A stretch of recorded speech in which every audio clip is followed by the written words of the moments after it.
ओम नमो भगवते वासुदेवाय। आज हम श्री गर्ग संहिता के गोलोक खंड के 11वें अध्याय का दूसरा भाग सुनाएंगे। तो आइए शुरू करते हैं। श्री भगवान ने कहा, पूर्व सृष्टि में माता पतिव्रता प्रश्नी थी और आप प्रजापति सुपता। आप दोनों के संतान के लिए ब्रह्मा जी की आज्ञा से अन्न और जल का त्याग करके बड़ी भारी तपस्या की थी। एक मनंतर का समय बीत जाने पर भी प्रजा की कामनाओं आपकी तपस्या चलती रही। तब मैं आप दोनों पर प्रसन्न होकर बोला, आप लोग कोई उत्तम वर मांग लें। मेरी बात सुनकर आप तत्काल बोले, प्रभु हम दोनों को आपके समान पुत्र प्राप्त हो। उस समय तथास्तु कहकर जब मैं चला आया तब आप दोनों दंपति अपने पुण्य कर्म में फल स्वरूप प्रजापति हुए। संसार में मेरे समान तो कोई पुत्र है ही नहीं। यह विचार कर मैं स्वयं परमेश्वर ही आपका पुत्र हुआ। उस समय भूतल पर मैं पश्चिमी गर्भ नाम से विख्यात हुआ। फिर दूसरे जन्म में जब आप कश्यप और अदिति हुए तब मैं आपका पुत्र वामन आकार वाला उपेंद्र हुआ। उसी प्रकार इस वर्तमान जन्म में भी मैं परात्पर परमेश्वर आप दोनों का पुत्र हुआ हूँ।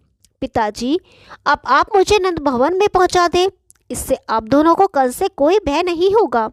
नंदराय की पुत्री को यहाँ ले आकर आप सुखी होइएगा।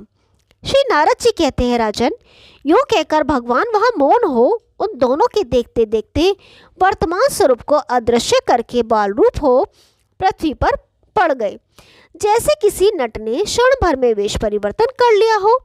शिशु को पालने में सुलाकर जो ही वसुदेव जी ले जाने को उद्यत हुए, त्यों ही महावन में नंद पत्नी के गर्भ से योग माया ने सैत्य जन्म ग्रहण किया। उसी के प्रभाव से सब लोग सो गए, पहरेदार भी नींद लेने लगे। सारे दरवाजे मानो किसी ने खोल दिए। सांकल और अंगड़ाएं टूट फूट गईं। श्री कृष्ण को माथे पर लिए जब वसुदेव जी गृह से बाहर निकले, उस समय उनके भीतर का अज्ञान और बाहर का अंधेरा स्वतः दूर हो गया।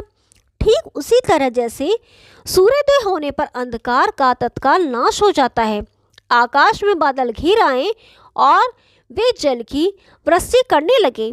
तब सहस्त्र मुख वाले स्वयं प्रकाश शेषनाग अपने फनों से छत्र छाया करके गिरती हुई जल की धाराओं का निवारण करते हुए उनके पीछे पीछे चलने लगे। उस समय यमुना में जल के वेग से बहने के कारण ऊंची लहरें उठती और भंवरें पड़ रही थीं। वे सिंह और सर्पादि मनुष्य जंतुओं को भी बहाए लिए जाती थी, किंतु सरिताओं में श्रेष्ठ उन कलिंदी नंदिनी यमुना ने वसुदेव जी को तत्काल मार्ग दे दिया। नंदराय जी का सारा व्रज गाड़ी नींद में सो रहा था। वहां पहुंचकर वसुदेव जी ने अपने परम शिशु को यशोदा जी की शैया पर शीघ्र सुलाकर उस दिव्य कन्या को देखा। यशोदा जी की उस कन्या को गोद में लेकर वसुदेव जी पुनः अपने घर लौट आए। वे यमुना जी को पार करके पूर्वत अपने घर में स्थित हो गए। उधर गोपी यशोदा को इतना ही ज्ञात हुआ कि उसे कोई पुत्र या पुत्री हुई है। वे प्रसव वेदना के श्रम से अत्यंत थकी होने के कारण अपनी शैया पर आनंद की नींद लेती हुई सो गई थीं। उधर बालक के रोने की आवाज़ सुनकर पहरेदार राजभवन में उपस्थित हुए और जाकर वीर कंस को बालक के जन्म की सूचना दी। यह समाचार कान में पड़ते ही कंस भय से कातर हो तुरंत सूती गृह में जा पहुंचा। उस समय सती साध्वी बहन देवकी दीन की तरह रोती हुई भाई से बोली। श्री देवकी ने कहा, भैया आप दीन दुखियों के प्रति स्नेह और दया करने वाले हैं। मैं आपकी बहन हूँ, तथापि कारागार में डाल दी गई हूँ। मेरे सभी पुत्र मार डाले गए हैं। मैं वह अभागनी माँ हूँ जिसके बेटों का वध कर दिया गया है। एकमात्र ये बेटी बची है, इसे मुझे भीख में दे दीजिए। यह स्त्री है, इसका वध करना आप जैसे वीर के योग्य नहीं है। कल्याणकारी भाई, इस कल्याणी कन्या को तो मेरी गोद में दे दीजिए, यही आपके योग्य कार्य होगा। नारद जी कहते हैं, राजन, देवकी के मुंह पर आंसू की धारा बह रही थी। उसने मोह के कारण बेटी को आंचल में छिपाकर बहुत विनती की। वह बहुत रोई गिड़गिड़ाई, तो भी उस दुष्ट ने बहन को डांट पटक कर उसकी गोद से वह कन्या छीन ली। वह यदुकुल का कलंक एवं महानीच था। सदा कुसंग में रहने के कारण उसका जीवन पापमय हो गया था। उस दुरात्मा ने अपनी बहन की बच्ची के दोनों पैर पकड़कर उसे शिला पर दे मारा। वह कन्या साक्षात योगमाया का अवतार देवी अनंशा थी। कंस के हाथ से छूटते ही वह उछलकर आकाश में चली गई। सहस्त्र अश्वों से जुते हुए दिव्य शतपत्र रथ पर जा बैठी। वहां चमड़ लुढ़ाए जा रहे थे। उसे शुभ्र रथ पर बैठकर वह दिव्य रूप धारण के दृष्टिगोचर हुई। उसके 8 भुजाएं थी और सब में आयुध शोभा पा रहे थे। वह माया देवी अपने पार्षदों से परिसेवित थी। उसका तेज 100 सूर्य के समान दिखाई देता था। उसने में गर्जना तुल्य गंभीर वाणी में कहा, श्री योग माया बोली, कंस, तुझे मारने वाला परिपूर्णतम परमात्मा साक्षात भगवान श्री कृष्ण कहीं और जगह अवतीर्ण हो गए। इस दीन देवकी को तू व्यर्थ दुख दे रहा है। श्री नारद जी कहते हैं, राजन, उससे यूँ कहकर भगवती योगमाया विंध्य पर्वत पर चली गई। वहां वे अनेक नामों से प्रसिद्ध हुई। योगमाया की उत्तम बात सुनकर कंस को बड़ा आश्चर्य हुआ। उसने देवकी और वसुदेव को तत्काल बंधन मुक्त कर दिया। कंस ने कहा, बहन और बहनोई वसुदेव जी, मैं पापात्मा हूँ। मेरे पाप बहुत हैं। मैं इस यदुवंश में महानीच और दुष्ट हूँ। मैं ही इस भूतल पर आप दोनों के पुत्र का हत्यारा हूँ। आप दोनों मेरे द्वारा किए गए इस अपराध को क्षमा कर दे।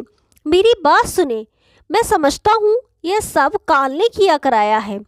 जैसे वायु मेघमाला को जहाँ चाहे उड़ा ले जाती है, उसी तरह काल ने मुझे भी स्वेच्छानुसार चलाया है। मैंने देव वाक्य पर विश्वास कर लिया, किंतु देवता भी असत्यवादी नहीं ही निकले। ही इस योग माया ने बताया है कि तेरा शत्रु भूतल पर अवतरण हो गया है, किंतु वह कहाँ उत्पन्न हुआ है यह मैं नहीं जानता। श्री नारद जी कहते हैं, राजन, यूँ कहकर कंस बहन और बहनोई के चरणों पर गिर पड़ा और फूट फूट कर रोने लगा। उसके मुंह पर अश्रुधारा बह चली।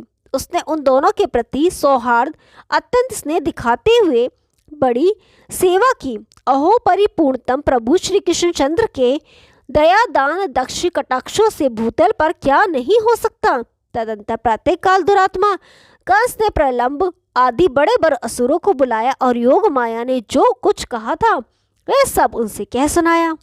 कंस ने कहा, मित्रों, जैसा कि योग माया ने बताया है, मेरा विनाश करने वाला शत्रु पृथ्वी पर कहीं उत्पन्न हो चुका है। अतः तुम लोग जो उस दिन के भीतर उत्पन्न हुए हैं और जिनको जन्म लिए 10 से अधिक दिन नहीं निकले हैं, उन समस्त बालकों को मार डालो। दैत्य ने कहा, महाराज, जब आप द्वंद्व युद्ध में उतरे थे उस समय रणभूमि में आपके चढ़ाए हुए धनुष की टंकार सुनकर सब देवता भाग खड़े हुए थे। फिर उन्हीं से आप भय क्यों मान रहे हैं? गौ, ब्राह्मण, साधु, वेद, देवता तथा धर्म और यज्ञ आदि जो दूसरे दूसरे तत्व हैं, वे ही भगवान विष्णु के शरीर माने गए हैं। इन सब के विनाश में दैत्यों का बल ही समर्थ माना गया है। यदि महाविष्णु जो आपका शत्रु है इस पृथ्वी पर उत्पन्न हुआ है तो उसके वध का यही उपाय है कि गौ, ब्राह्मण आदि की विशेष रूप से हिंसा का अभिमान चलाया जाए। श्री नारद जी कहते हैं, कंस ने दैत्यों को यह करने की आज्ञा दे दी। इस प्रकार उसका आदेश पाकर वे महान उद्भट दुष्ट दैत्य आकाश में उड़ चले और गौ, ब्राह्मण आदि को पीड़ा देने तथा नवजात बालकों की हत्या करने लगे। समुद्र पर्यंत समस्त भूमंडल में वे इच्छानुसार रूप धारण करने वाले दैत्य सर्पों और चूहों की तरह घर घर में घुसने और विचरने लगे। उद्भट दैत्य तो स्वभाव से ही कुमार्गगामी होते हैं, उस पर भी उन्हें कंस की ओर से प्रेरणा प्राप्त हो गई थी। एक तो बंदर, फिर वह शराब पी ले और उस पर भी उसे बिच्छू डंक मार दे तो उसकी चपलता के लिए क्या कहना। यही दशा उन दैत्यों की थी। वे भूतग्रस्त से हो गए थे। विदे कुल नंदन, मैथिल नरेश, विष्णु भक्त धर्मात्माओं में मुख्य, परम तपस्वी प्रतापी, अंगराजन, बहुलाश्वजनक, भूमंडल पर साधु संतों की यह अवहेलना अर्थ, धर्म, काम और मोक्ष इन चारों पुरुषार्थों का संपूर्ण नाश कर देती है। ओम नमो भगवते वासुदेवाय। 12वां अध्याय कल सुनेंगे। तब तक के लिए नमस्कार।